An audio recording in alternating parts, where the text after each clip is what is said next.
If you are planning a trip to the Nashville area, whether it's for CMA Fest, sporting event, or one of the hundreds of special events that they have every year, check out the Music City KOA.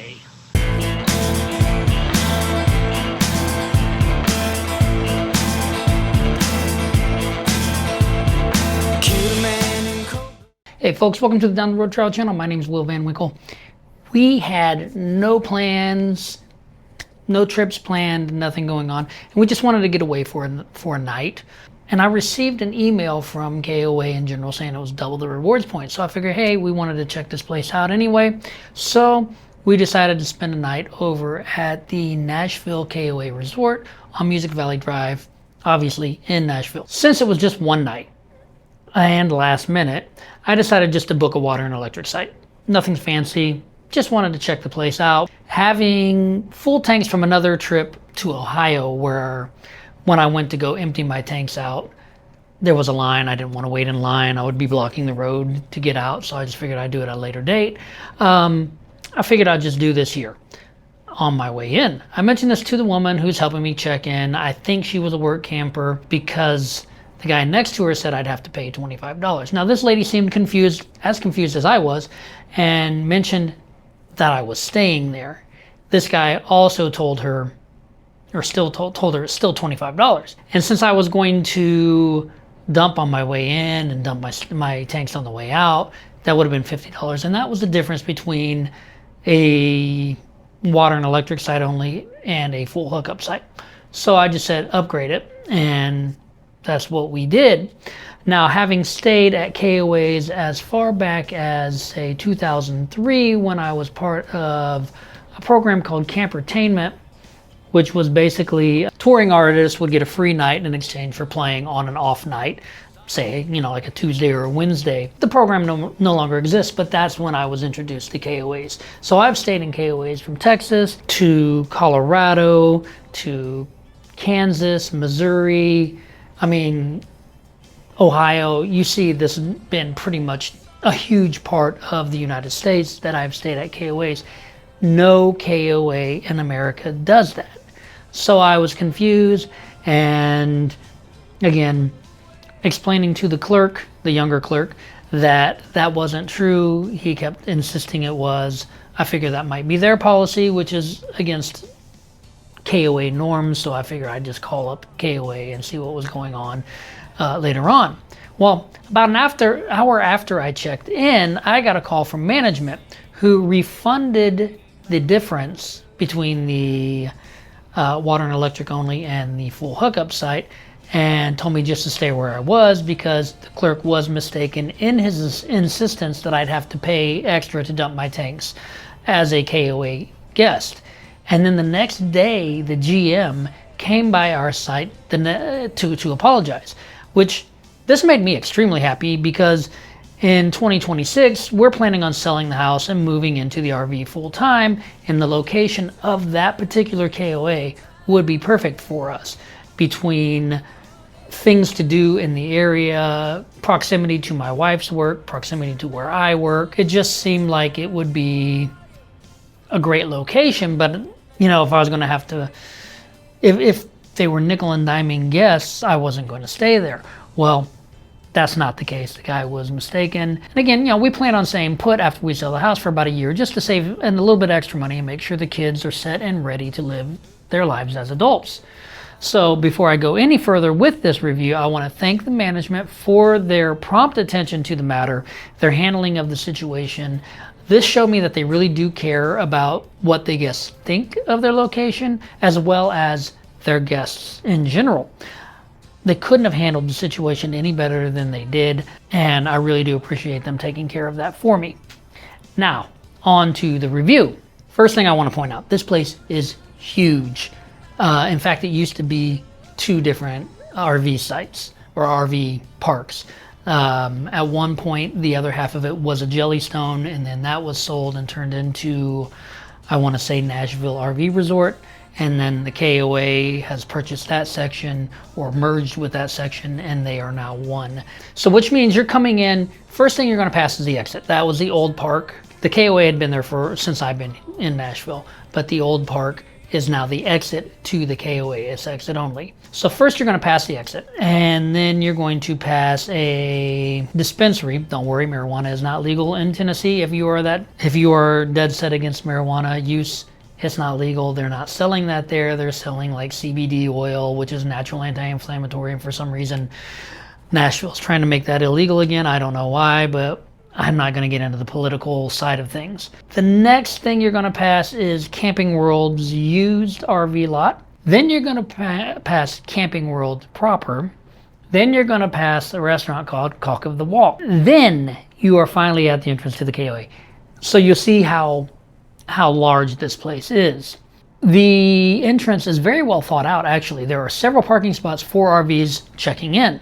Every other KOA that I've ever been to, in fact, most of the campgrounds that I've ever been to, when you're checking in, you just pull forward a little bit, you leave your RV there, you run in, you check in, and either they take you to your site or they give you a map and you find your site on your own. If there are multiple people checking in at the same time, inevitably traffic gets blocked, and if you're already a guest there and you just went out to go do something and now you're trying to come back and, you know, get some rest, walk your dog, whatever, sometimes you may be cut off, stuck there waiting for the RVs to finally get out of the way because they're taking a little bit longer to check in than they should be, or they're waiting for someone to show them their site, or again, there's multiple people there. These, it's not like that. I think there were like maybe 6 or 7 parking spots for rigs up to, it looked about, I'd say 45 feet. And then for through traffic, they kind of go around that area.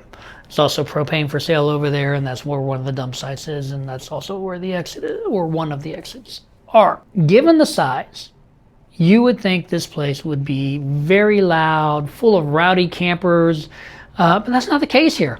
At least not on the Saturday night that we stayed. It was actually very, very quiet and actually very clean. Something that you're sure to notice is the shuttle stop. Now there's one at the front right before the general store / check-in area, and there's one at the back just in front of the general store there. I have heard multiple times in multiple RV resort review groups and things like that, the shuttle is free. It is not free. In fact, it doesn't even belong to the KOA. The shuttle serves the KOA, Two Rivers RV Resort, and some of the hotels further down Music Valley Drive. And I think it may even serve Opryland Hotel, which that is monstrous. It's huge itself.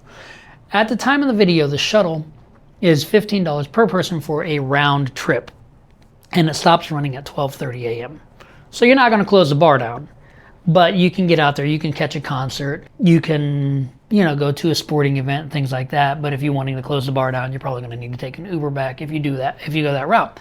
The shuttle will drop you off at Opry Mills Mall and the Grand Ole Opry, as well as downtown. My advice, unless you're planning on drinking, only use it for downtown, because the mall and the Grand Ole Opry are really only about maybe 10 to 15 minutes away, and it's 10 to 15 minutes because of traffic, not because of distance. It's like maybe a mile and a half. So it does get a little congested along Music Valley Drive and the roads around the mall and around the Grand Ole Opry Hotel, especially if it's like around Christmas time, because the Opryland Hotel, it does like the lights, and it's got the ice things and all that. Shuttle's great if you're going downtown. If you're just staying in the area, personally, I would drive. If you are planning on going downtown for any event, whether it's CMAs, CMA Festival, a concert, a sporting event, whatever, there's always something going on in Nashville.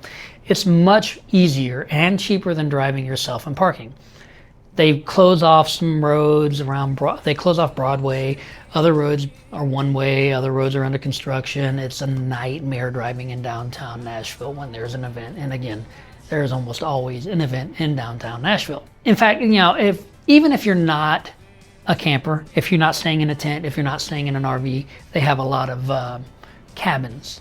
They have anything from just a basic beds in a wooden box to deluxe cabins. So even if you're not an RVer or a camper, you're coming in for an event. I think CMA Festival, I believe, is in June. CMA Awards are in November, and that always gets a lot of people coming into Nashville, and they're always asking where to stay.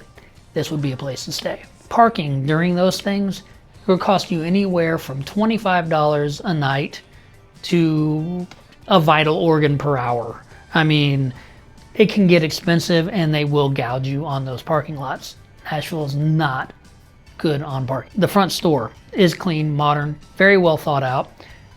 There's a cafe right there. It's called Notes Cafe. And there's live music as well, located near the pool, which incidentally is heated. It has lounge chairs built into the water, and there's even a hot tub.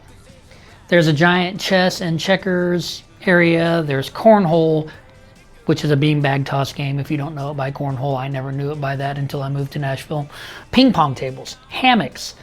There's a slide, there's a horseshoe pit, pickleball court, and there's even a little outdoor bowling lane. It's right there just before you reach the store. You can rent bikes, you can rent golf carts, and there is a laundry room here as well.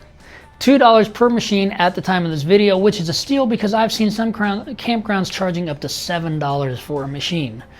$2, $4 for wash and dry, you're good to go. I checked in, dealt with all that.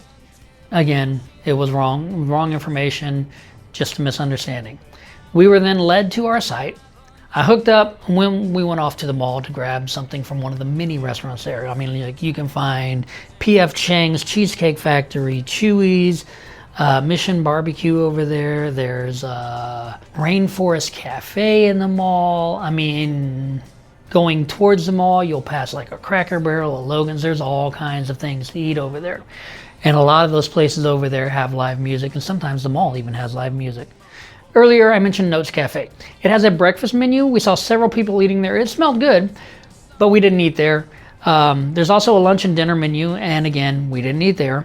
So if you have, let us know what you thought of the food in the comments below. Notes, like the store and check-in, is open from 8 a.m. to 8 p.m. Notes is actually kind of decorated a little quirky. There's a little statue of Jerry Garcia, I think it is. There's a pool table in there, an old Wurlitzer jukebox, but it is clean. You're not going to worry, like, what am I going to catch if I eat here, you know. RV sites range from basic 30 amp back-end sites to deluxe 30 to 50 amp sites with porches, fire pits, etc. And while looking around at the campground, we even saw some with their own little dog enclosure / dog park for the use of that site only.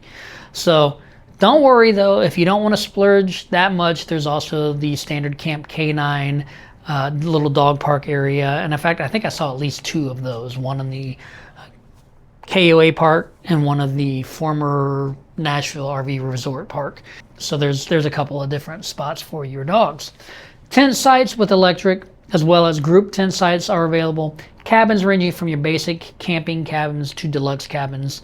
And if you're in a tent, pop-up, teardrop, or cabin without its own bathroom, the sheer size of this place shouldn't intimidate you at all. I counted at least 5 bathhouses.